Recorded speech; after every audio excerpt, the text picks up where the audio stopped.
So welcome to maths world. I am Sohail Ali. और जैसे कि हमने पिछले सेशन में कंप्लीट किए थे 5 सब क्वेश्चंस, अब बढ़ते हैं हम अगले क्वेश्चन की तरफ।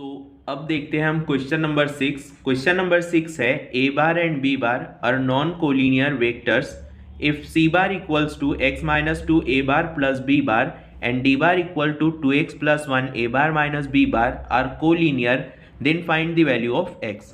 सो इस क्वेश्चन में हमको x की वैल्यू फाइंड आउट करनी है। गिवन है कि सी बार और डी बार ये दोनों कोलिनियर वेक्टर है। सो स्टार्ट करते हैं इसका solution. Given that c bar and D bar are collinear vectors, c bar and D bar vector कैसे है, यहाँ पे कोलिनियर है। देयरफॉर हम उसको लीनियर कॉम्बिनेशन में लिख सकते हैं C bar equals to lambda D bar. So यहाँ पर हम कोई भी एक कांस्टेंट ले सकते हैं, के, लैम्बडा या फिर कोई भी कांस्टेंट हम यहाँ पर यूज़ कर सकते हैं। तो हमने यहाँ पर यूज़ किया है लैम्बडा। अब यहाँ पर हम सी बार की वैल्यू रख देंगे। C bar is X minus two A bar plus B bar equals to lambda and D bar की वैल्यू यहाँ पे है 2x plus 1 A bar minus B bar. Next we have to multiply this term by lambda. Lambda से हम इस term को multiply करेंगे। Lambda into 2x plus 1 A bar minus lambda into B bar. So इस side में a bar and B बार है, उसी तरफ इस साइड में भी ए बार एंड बी बार है। अगर हम दोनों साइड के कोएफिशिएंट को इक्वाइट करते हैं तो ए बार का कोएफिशिएंट है इधर x माइनस टू एंड इधर साइड में ए बार का कोएफिशिएंट है lambda 2x plus 1। So this is our equation number 1। वहीं बी बार का कोएफिशिएंट यहाँ पर 1 है एंड बी बार का कोएफिशिएंट यहाँ पर माइनस लैम्बडा है। सो यहाँ से हमको डायरेक्टली लैम्बडा की वैल्यू मिल जाती है, लैम्बडा इक्वल्स टू -1। इसी वैल्यू को हम इक्वेशन नंबर 1 में पुट कर देते हैं। So put lambda equals to -1 in equation number 1। इस इक्वेशन में हम लैम्बडा की वैल्यू को -1 पुट करते हैं एंड देन -1 से इस ब्रैकेट को मल्टीप्लाई करते हैं। -1 into 2x is -2x and -1 into 1 is -1। Then -2x equal to के इस साइड आकर +2x हो जाएगा। उसी तरह -1 इक्वल टू के इस साइड आकर +1 हो जाएगा equals to 0। Finally we get x and 2x हो जाएगा 3x, -2 and +1 become -1। then we get here 3x equals to 1 and x equals to 1/3। so इसी तरह इस क्वेश्चन में हमको x की वैल्यू फाइंड आउट करनी थी। हमको एक इन्फॉर्मेशन गिवन थी यहाँ पे कि सी बार एंड डी बार ये आर कोलिनियर वेक्टर्स। अगर सी बार एंड डी बार ये कोलिनियर वेक्टर है तो हम इसको एक कॉम्बिनेशन में लिख सकते हैं C bar equals to lambda D bar. Then हमने कोएफिशिएंट को इक्वाइट किया and equation number 1 and equation number 2 means यहाँ पे हमको डायरेक्टली लैम्बडा की वैल्यू मिल गई। लैम्बडा की वैल्यू को हमने इक्वेशन नंबर 1 में पुट कर दिया और वहीं से हमको x की वैल्यू 1/3 मिल गई। बढ़ते हैं अगले क्वेश्चन पे।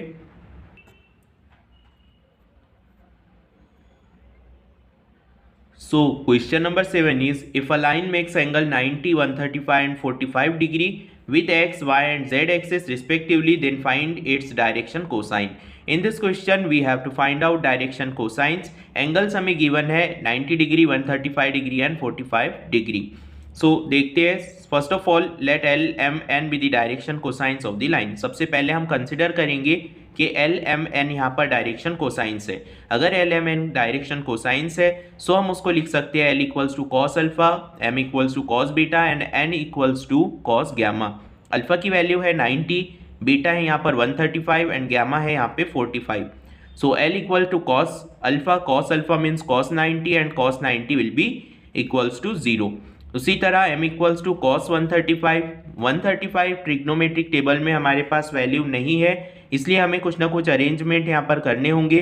135 को हम लिख सकते हैं 180 minus 45। 180 minus 45 means it's a second quadrant and second quadrant में कॉस निगेटिव होता है, that's why cos 180 minus 45 will be minus cos 45 and cos 45 की वैल्यू होती है 1/√2। सो m की वैल्यू हमको यहाँ पर मिल गई है -1/√2।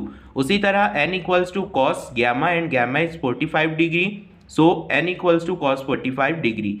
कॉस 45 की वैल्यू होती है 1/√2। सो यहाँ पर हमको L मिल गया है 0, m is -1/√2 and n is equals to 1/√2। So 0, -1/√2 and 1/√2 are the direction cosines. Question number 8 is express the following circuit in symbolic form. So एक सर्किट हमें यहाँ पर गिवन है, बस हमें क्या करना है, उसे सिंबॉलिक फॉर्म में कन्वर्ट करना है। सो S1 स्विच को हम P कंसिडर करेंगे and Q is switch S2 and R is switch S3. So यहाँ पर हमने कंसिडरेशन कर लिया है P is the switch S1, Q switch S2 and R is switch S3. So इसका सिंबॉलिक फॉर्म क्या होगा, P और Q एंड R. जैसे कि आप सभी जानते हैं स्विचेस अगर पैरेलल हो तो एंड लगाया जाता है, और उसी तरह अगर स्विचेस सीरीज में है तो हम एंड का और का यूज़ करते हैं. Is that's why S1 means P के सीरीज में है यहाँ पर S2 and S3 means Q and R. सो इस तरह से इसका जो सिंबॉलिक फॉर्म होगा वो होगा P और Q and R. Mathematical logic से ये क्वेश्चन है और काफ़ी सिंपल है.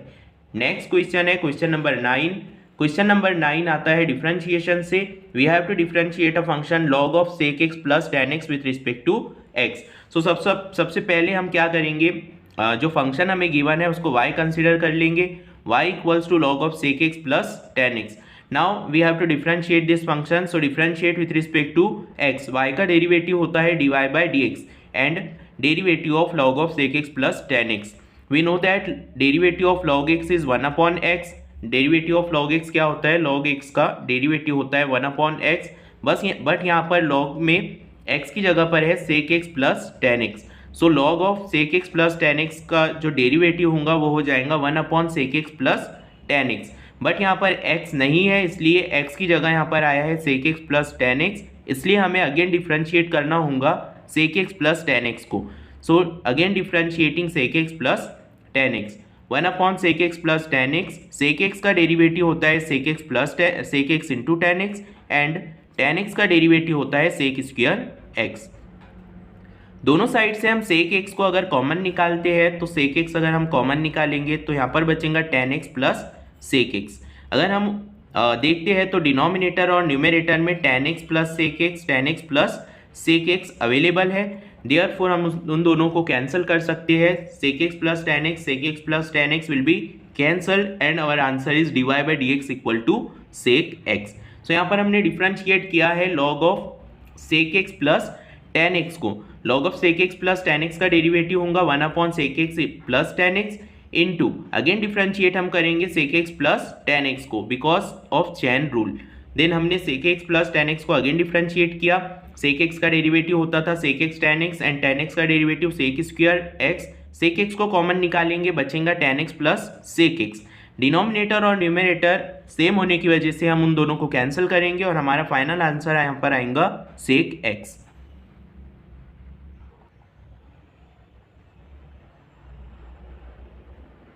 देखते हैं नेक्स्ट क्वेश्चन, क्वेश्चन नंबर 10, और ये आया है इंटीग्रेशन से. So we have to evaluate integration dx upon x square plus 4x plus 8. So 3.2b integration में एक एक्सरसाइज है जिसके अंदर हम कुछ फॉर्मूले यूज करते हैं. बस उसी मेथड से हमको इस इंटीग्रेशन को सॉल्व करना है. सो बढ़ते हैं क्वेश्चन के आंसर की तरफ. i equals to integration dx upon x square plus 4x plus 8. So एक ये क्वाड्रेटिक इक्वेशन है और हमने इंटीग्रेशन में क्वाड्रेटिक इक्वेशन वाले जो क्वेश्चन थे उनको सॉल्व करने का एक मेथड देखा था कि क्वाड्रेटिक इक्वेशन है तो हम उसे कंप्लीटिंग स्क्वायर मेथड से सॉल्व कर सकते हैं. कंप्लीटिंग स्क्वायर मेथड ये होती थी कि जिसके अंदर हम थर्ड टर्म को फाइंड आउट करते थे. सो एक्स स्क्वायर प्लस 4x हम लिखेंगे. उसके बाद हम थर्ड टर्म के लिए थर्ड टर्म का फॉर्मूला यूज़ करेंगे. थर्ड टर्म का फॉर्मूला होता है हाफ इंटू बी का whole square. So half into B quadratic equation में जो x का कोएफिशिएंट होता है वो b होता है. b की वैल्यू यहाँ पे 4 है. So half into B means half into 4 and इसका स्क्वायर. 4 का हाफ होता है 2 का स्क्वायर होता है 4. सो थर्ड टर्म यहाँ पर हमने ऐड की है +4 एंड सब्सट्रैक्ट किए है -4. जब भी इंटीग्रेशन में डिनोमिनेटर में कोई क्वाड्रेटिक इक्वेशन होती है सो हम उसके अंदर थर्ड टर्म फाइंड आउट करते हैं, उसे प्लस भी करते हैं और उसे माइनस भी करते हैं. तो यहाँ पे हमने थर्ड टर्म फाइंड आउट किए. थर्ड टर्म यहाँ पर हमको मिली है 4. अब इसी 4 को हमने यहाँ पर प्लस भी किया है और माइनस भी किया है. अब इसी को हम वापस से लिखेंगे x square plus 4x plus. अब ये 4 मीन्स 2 स्क्वायर. 4 की जगह हम लिख सकते हैं 2 का स्क्वायर एंड 8 में से 4 माइनस होंगे तो यहाँ पर बचेगा 4. अब अगर हम यहाँ पर देखते हैं तो X square plus 4x plus 2 square. यहाँ पर एक फॉर्मूला यूज हो रहा है A square plus 2ab plus B square और ये फॉर्मूला होता है a plus B whole square का. यहाँ पर a की वैल्यू है x एंड b की वैल्यू है 2. सो ये हो जाएगा x प्लस 2 का होल स्क्वायर. कौन सा फॉर्मूला यूज़ किया है हमने यहाँ पर a square plus 2ab plus B square का फॉर्मूला हमने यूज़ किया और ये हमको मिला x प्लस 2 का होल स्क्वायर. उसी तरह 4 होता है 2 का स्क्वायर. अब इसके बाद हम इंटीग्रेशन का एक फॉर्मूला यूज़ करेंगे। अगर इंटीग्रेशन 1/x² + a² dx होता है तो इसका डायरेक्ट इंटीग्रेशन होगा 1/8 tan inverse of x/a + c। ये फॉर्मूला हम यहाँ पर यूज़ करेंगे, दैट इज 1/a। a की वैल्यू यहाँ पे 2 है, सो 1/2 tan इनवर्स ऑफ x की वैल्यू यहाँ पे है x + 2 अपॉन a की वैल्यू है यहाँ पे 2 plus constant of integration c। सो ये हो जाएगा इसका फाइनल आंसर। हमने एक फॉर्मूला यूज़ किया है, integration 1/x² + a² dx equals to 1/a tan inverse of x/a + c। ये बहुत ही इंपॉर्टेंट फॉर्मूला है, पूरे इंटीग्रेशन चैप्टर में काफ़ी बार यूज़ हुआ है। देखते हैं अगला question, question number 11। Question number 11 आया है डिफिनाइट इंटीग्रेशन से, जहां हमको एक इंटीग्रेशन को इवेलुएट करना है। Integration 0 to π/2 cos² x dx। cos² x dx का हमको इंटीग्रेशन निकालना है। डिफिनाइट इंटीग्रेशन का ये क्वेश्चन है, इसलिए इसके अंदर हमको upper limit and lower limit का यूज़ करना होगा। सो सबसे पहले हम कंसिडर करते हैं इस इंटीग्रेशन को i equals to integration 0 to π/2 cos² x dx। cos² x का हम डायरेक्ट इंटीग्रेशन नहीं निकाल सकते, इसलिए हम यहाँ पर एक फॉर्मूला यूज़ करने वाले हैं cos 2θ का। cos 2θ का एक फॉर्मूला होता है 2 cos² -1 -1 इक्वल टू के इस साइड में आकर हो जाएगा +1 एंड cos² θ के साथ जो 2 मल्टीप्लीकेशन में है वो इधर आकर आ जाएगा डिवीजन में, इसलिए हमको यहाँ पर cos² θ की वैल्यू मिल जाएंगी cos 2θ +1 अपॉन में 2। सो cos² θ की वैल्यू को हम यहाँ पर cos² x की जगह पर रिप्लेस करेंगे। सो cos² x को हम लिख सकते हैं cos 2x + 1 अपॉन में 2 × dx। इसके बाद 1/2 हम इंटीग्रेशन के बाहर ले लेंगे बिकॉज ये एक कांस्टेंट है। देन इंटीग्रेशन लगेगा cos 2x + 1 को। cos 2x का इंटीग्रेशन होता है sin 2x एंड 2x का डेरिवेटिव 2, जिसे हम क्या करने वाले हैं, डिवाइड करने वाले हैं। हमने जैसे डिफरेंशिएशन में कंपोजिट फंक्शन पढ़ा था, उसी तरह इंटीग्रेशन में भी होता है। अगर x की जगह कोई दूसरा फंक्शन हो तो उसका डिफरेंशिएट करके उसको अपॉन में लिया जाता है। cos 2x का इंटीग्रेशन हो जाएगा sin 2x एंड 2x का डेरिवेटिव 2, जिसे हम क्या करेंगे, डिवाइड करेंगे। प्लस 1 का इंटीग्रेशन होता है x। Upper limit π/2 and lower limit 0 अगर हम पुट करते हैं तो sin 0 0 हो जाएगा एंड x की वैल्यू भी 0 हो जाएंगी। सो 0 लिमिट पुट करने पर आंसर हमको 0 मिलेगा, इसलिए हम सिर्फ अपर लिमिट को यहाँ पर पुट करते हैं π/2। सो जहाँ पर भी x है वहाँ पर हम रख देंगे π/2। सो यहाँ पर sin 2x में sin 2x की जगह यहाँ पर आ चुका है π/2। इस साइड में भी x की वैल्यू हमने रख दी है π/2। 2 और 2 कैंसिल हो जाएगा, बचेगा sin π/2 + π/2। So I equals to 1/2 sin π होता है 0 and 0 upon anything will be 0 + π/2। π/2 से 1/2 को मल्टीप्लाई करेंगे, हमारा फाइनल आंसर यहाँ पर हो जाएगा I इक्वल्स टू π/4। तो next question is question number 12। Solve the differential equation dy/dx equal to x² y + y। Differential equation का ये क्वेश्चन है, जहाँ हमें क्या करना होगा, इस डिफरेंशियल इक्वेशन को सॉल्व करना होगा। So given differential equation is dy/dx equals to x² y + y। y को अगर हम कॉमन ले लेते हैं, सो y अगर कॉमन लेते हैं तो बचेगा x² + 1। x वाली टर्म्स को हम एक साइड करते हैं, y वाली टर्म्स को हम एक साइड करते हैं, dy एंड y आएगा dy के अपॉन में एंड x² + 1 dx यहाँ पर मल्टीप्लाई हो जाएगा dx। y वाली टर्म्स एक साइड हो चुकी है और x वाली टर्म्स भी एक साइड हो चुकी है। अब हम इसको क्या कर सकते हैं, इंटीग्रेट कर सकते हैं। So integration dy/y equals to integration x² + 1 × dx। 1/y का इंटीग्रेशन होता है log y एंड x² का इंटीग्रेशन होता है x³ 1 का इंटीग्रेशन होगा x plus constant of integration c। बहुत ही सिंपल सा ये क्वेश्चन था, जिसके अंदर हमने क्या किए, डिफरेंशियल इक्वेशन को सॉल्व किए। सॉल्व करने का मेथड ये है कि आप y वाली टर्म्स को एक साइड कर दो और x वाली टर्म्स को एक साइड करने के बाद इंटीग्रेट कर दो। देखते हैं अगला क्वेश्चन, क्वेश्चन नंबर 13, जो आया है प्रोबेबिलिटी डिस्ट्रीब्यूशन से। Find expected value of random variable x whose probability mass function is. x दिया हुआ है हमको यहाँ पे 1 2 3 एंड pi's की वैल्यू हमको यहाँ पर दी गई है 1/5 2/5 एंड 2/5। सो एक्सपेक्टेड वैल्यू का प्रोबेबिलिटी डिस्ट्रीब्यूशन में जो फॉर्मूला होता है वो होता है समेशन xi एंड pi। क्या करना होगा, हमें xi इंटू pi की सम करनी होगी। xi into pi means x1 into p1, x2 into p2 and x3 into P3, इन सबको अगर हम ऐड करेंगे तो हमको एक्सपेक्टेड वैल्यू मिल जाएंगी। समेशन हटाते हैं और सभी को हम यहाँ पर सम करते हैं। 1 × 1/5 प्लस 2 × 2/5 प्लस 3 × 2/5। 1 × 1 हो जाएगा 1, 2 × 2 होगा 4, 3 × 2 होगा 6। डिनोमिनेटर सभी का सेम है, सो हम उसको एक बार लिख सकते हैं 5। 1 + 4 होगा 5, 5 एंड 6 होगा 11। 11/5, 11/5, 5 से अगर हम 11 को डिवाइड करते हैं सो हमको मिलेगा 2.2। सो this is the expected value. देखते हैं नेक्स्ट क्वेश्चन। क्वेश्चन नंबर 14 हमें दिया हुआ है, if y = x log x then find d2y/dx²। Differentiation का ये क्वेश्चन है जिसके अंदर हमें एक फंक्शन को दो बार डिफरेंशिएट करना है, means we have to find here d2y/dx²। So y दिया हुआ है हमको x log x, we have to differentiate this function with respect to x। Differentiate करने पर हम यहाँ पर प्रोडक्ट रूल का यूज करेंगे, y का डेरिवेटिव हो जाएगा dy/dx, x log x को हम प्रोडक्ट रूल से सॉल्व करेंगे। ये यहाँ पे u होगा and this is v। Product rule हम सभी जानते हैं, डिफरेंशिएशन का प्रोडक्ट रूल होता है d/dx of u × v equals to u × derivative of v plus v × derivative of u। ये होता है डिफरेंशिएशन का प्रोडक्ट रूल, बस इसी का यूज करेंगे। x as it is, log x का डेरिवेटिव 1/x प्लस x का derivative 1 and log x as it is. So x and x cancel, 1 + log x हो जाएगा इसका आंसर। उसके बाद हमको क्या करना होगा, अगेन डिफरेंशिएट करना पड़ेगा विथ रिस्पेक्ट टू x। 1 का डेरिवेटिव होगा 0, log x का डेरिवेटिव होगा 1/x।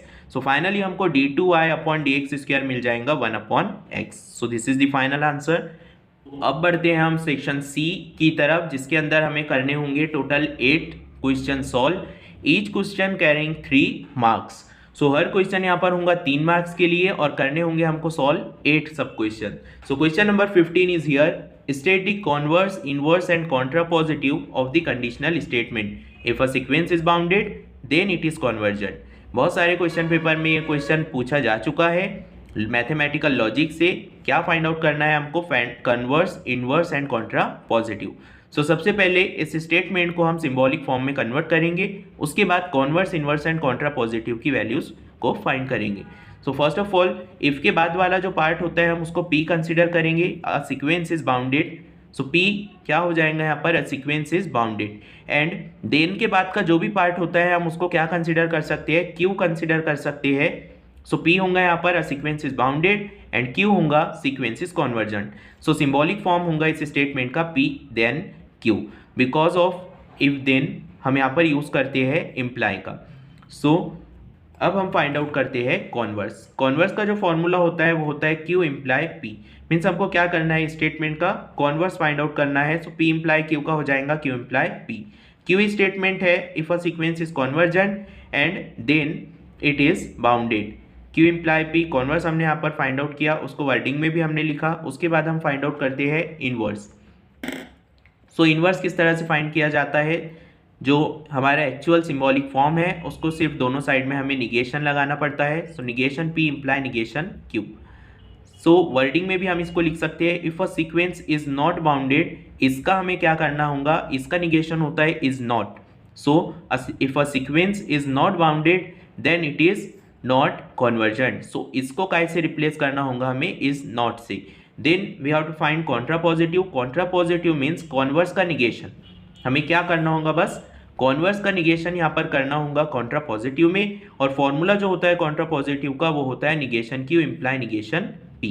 So if a sequence is not convergent then it is not bounded. Converse का जो स्टेटमेंट है उसमें इसकी जगह हमें इज नॉट लगाना पड़ता है। If a sequence is not convergent then it is not bounded. So यहाँ पर ये क्वेश्चन सॉल्व हुआ। क्वेश्चन नंबर 16 यहाँ पर है ट्रिगोनोमेट्री से। We have to show that sine inverse 8/17 plus sine inverse 3/5 equal to sine inverse 77/85। So इस type के क्वेश्चन को सॉल्व करने की एक मेथड होती है। साइन इनवर्स 8/17 को हम यहाँ पर कंसिडर करेंगे x एंड साइन इनवर्स 3/5 को यहाँ पर हम कंसिडर करेंगे y। Sine inverse equal to के इस साइड जाकर हो जाएगा sine x। So sine x की वैल्यू यहाँ पर हमको मिल जाती है sine x equals to 8/17 and sine y की वैल्यू भी हमको यहाँ पर मिल जाती है 3/5। साइन x और साइन y हमको यहाँ पर मिल चुके हैं। अब हम इसके ऊपर से cos x and cos y की वैल्यूज को फाइंड आउट करेंगे। So sin x equals to 8/17 and sin y equals to 3/5। We have a trigonometric identity sin square theta plus cos square theta equals to 1। हमारे पास एक identity है sin square theta plus cos square theta equals to 1। इसी पर से हम cos square theta का formula निकालेंगे। cos square theta equals to हो जाएगा 1 माइनस साइन स्क्वायर थीटा। सो बस इसी फॉर्मूले का हम यहाँ पर यूज कर रहे हैं। cos square X equal to 1 minus sine square X and cos square Y equals to 1 minus sine square Y. अगर हम यहाँ से स्क्वायर हटाते हैं सो इस साइड में क्या आ जाएगा √1 माइनस साइन स्क्वायर एक्स, या दोनों साइड अगर हम स्क्वायर रूट लेते हैं तो square and square root cancel हो जाएगा, बचेगा यहाँ पर cos x। So cos x equals to √1 minus sine की वैल्यू है, साइन x की वैल्यू है यहाँ पे 8/17, उसी का यूज करेंगे। साइन x की जगह हम रखेंगे 8/17, बट इसका क्या होगा स्क्वायर होगा। उसी तरह cos y equal to √1 minus sine square y, sine y की वैल्यू है 3/5, 3/5 का क्या हो जाएगा यहाँ पे स्क्वायर हो जाएगा। Then cos x equal to √1 minus 8 का स्क्वायर होता है 64 एंड 17 का स्क्वायर होता है 289। हियर 3 का स्क्वायर होगा 9 एंड 5 का स्क्वायर होगा 25। क्रॉस मल्टीप्लीकेशन यहाँ पर हम करने वाले हैं। 289 को मल्टीप्लाई करेंगे 1 से एंड देन माइनस करेंगे 64 में से। 289 1 ज़ा 289, 289 माइनस 64 अपॉन 289, 289 माइनस 64 होता है 225। सो यहाँ पर आ जाएगा 225 upon 289। Here cos y equals to 1 minus 9/25, 25 से इधर क्रॉस मल्टीप्लाई करेंगे। 25 1 ज़ा 25 माइनस 9 अपॉन में 25, सो ये हो जाएगा 16/25। सो यहाँ पर हमको cos x मिला √225/289 एंड cos y मिला √16/25। 225 होता है 15 का स्क्वायर, 289 होता है 17 का स्क्वायर, उसी तरह 16 होता है 4 का स्क्वायर एंड 25 होता है 5 का स्क्वायर। सो हमको यहाँ पर cos x और cos y की वैल्यूज मिल चुकी है। cos x मिल गया है हमको 15/17 एंड cos y हमको मिला है 4/5। Now we have to use here a formula sin a plus B. sin a plus B का फॉर्मूला सभी को पता है। sin a प्लस बी क्या होता है, sin a प्लस बी होता है sin a cos b plus cos a sin b। सो यहाँ पर sin a प्लस बी का फॉर्मूला सभी लोग जानते हैं। sin a प्लस बी होता है sin a cos b plus cos a sin b। इसी फॉर्मूले को हम यहाँ पर यूज करने वाले हैं। We have sin x plus Y, A B की जगह पर हम यहाँ पर x और y का यूज करने वाले हैं। सो sin x प्लस वाई हो जाएगा sin x cos y plus cos x sin y।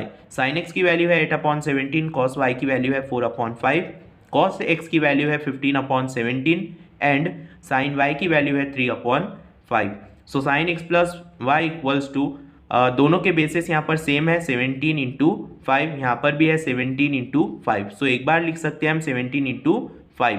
उसी तरह 8 4 ज़ा 32 एंड 15 3 ज़ा 45, 32 एंड 45 होते हैं 77 एंड 17 5 ज़ा होता है 85।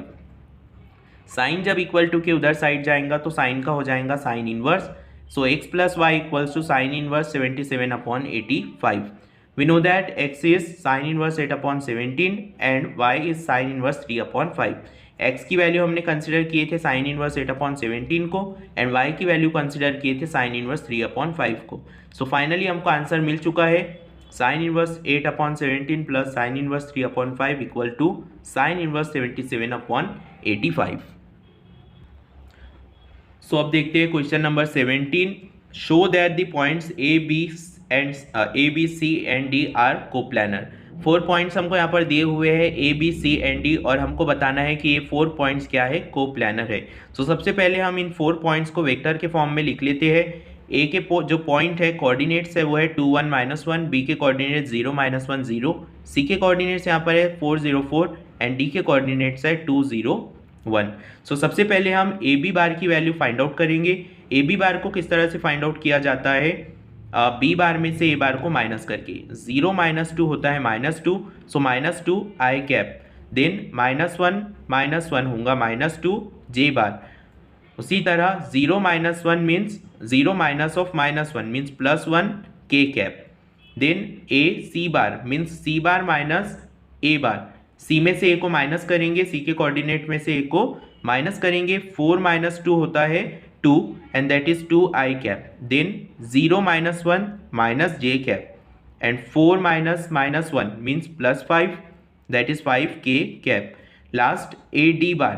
ad bar means d में से a को माइनस करना है, so 2 minus 2 that is 0, 0 i cap. उसके बाद 0 minus 1 minus j cap and 1 minus minus 1 means 2 k cap. तो यहाँ पर 3 वेक्टर्स हमको मिल चुके हैं, A B bar, A C bar and A D bar. अब देखते हैं कि क्या ये कोप्लानर है या नहीं. सो यहाँ पर हम इनका प्रोडक्ट लेंगे. A B bar, A C bar, A D bar will be equals to, जब भी हमको कोप्लानरिटी चेक करनी होती है या प्रूफ करना होता है तब हम एक डिटर्मिनेंट का यूज़ करते हैं 3/3 के, और आई जे के जो कोएफिशिएंट्स है उनको डिटर्मिनेंट में पुट करते हैं. सो आई के जो कोएफिशिएंट है यहाँ पर -2 है, जे का कोएफिशिएंट -2 एंड के का कोएफिशिएंट 1. इस तरह यहाँ पर हम पुट कर देंगे -2 -2 1, देन 2 -1 5, 2 -1 5 एंड लास्ट इज 0 -1 2, 0 -1 2. अब इस 3/3 के डिटर्मिनेंट को हम सॉल्व करेंगे. इस तरह से सॉल्व होगा ये -2, then -1 into 2 -2, -1 into 5 minus plus 5, then minus में कंसिडर करते हैं हम second element, so already minus में है, दैट्स वाई ये हो जाएगा +2. इस रो को कैंसिल करेंगे, इस रो को कैंसिल करेंगे, सो ये हो जाएगा 2 2 ज़ा 4, -5 इंटू 0 0. Last is +1. इस कॉलम को कट करेंगे, इस रो को कट करेंगे, बचता है हमारे पास 2 -1 0 -1, 2 इंटू -1 -2 -1 इंटू 0 इज 0, -2 प्लस 5 होगा 3 +2, 4 - 0 will be 4, +1 -2 - 0 will be -2. 2 3s are -6, 2 4s are 8 and 1 into -2 -2. -2 -6 will be -8 and +8. -8 plus 8 become 0. So हमको क्या मिला है यहाँ पर, A B bar, A C bar and A D bar का जो हमको प्रोडक्ट मिला है वो क्या मिला है, यहाँ पर 0 मिला है. और जब भी इस तरह की कंडीशन होती है A bar dot B bar cross C bar, अगर आपको 0 मिलता है तब आप क्या कहेंगे कि जो गिवन वेक्टर्स है वो कैसे है, कोप्लानर्स है. Therefore A bar B, A B C and D are coplanar. Thank you very much for watching this video. जैसे कि आप सभी जानते हैं कि हमने आज क्वेश्चन नंबर 5 से क्वेश्चन नंबर 17 तक कंप्लीट किया है. आई होप आप सबके समझ में आया होगा. मिलते हैं नेक्स्ट सेशन में नेक्स्ट क्वेश्चन के साथ. Thank you.